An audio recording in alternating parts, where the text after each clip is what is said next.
All right, guys, let's look at the periodic method for inventory, for recording inventory transactions. So these are the transactions that we have. We have our beginning inventory, our purchases, our sales, purchases, sales.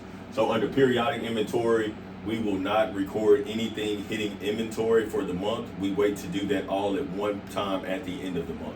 So at the end of the month, we have like a cleanup entry or a entry to recognize all our inventory transactions. So looking at the first transaction of the period, we purchased 300 units at a price of $5 each. That's $1,500. So we debit our inventory $1,500. We credit our AP $1,500. For two, we sold 50 units at $6 each. So we want to debit our AR for 300, and we want to credit our revenue for 300. Remember, since this is the periodic method, we do not touch inventory at all. For inventory for transaction 3, we debited inventory for 5,000. We credited AP for 5,000 because we purchased 500 units at $10 each. And then for entry 4, we sold 200 units at $7 each, which is 1,400. So we recorded that AR, and then we credited that revenue.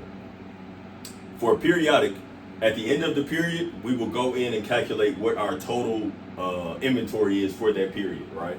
So we have both units and then amount. So units, units, units, units.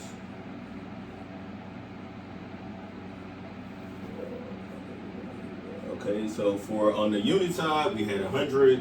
We purchased 300. That's 400. Then we sold 50. So then that's 350. Then we added 500 units that we purchased. So that's 850. Then we selected. We sold 200 units out of the 850.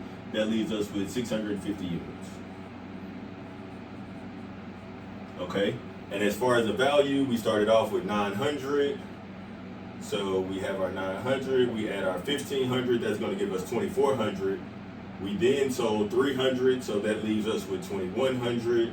We then purchased 5,000, so that's going to leave us with 7,100. And then we sold 1,400 of that 71, so that is going to leave us with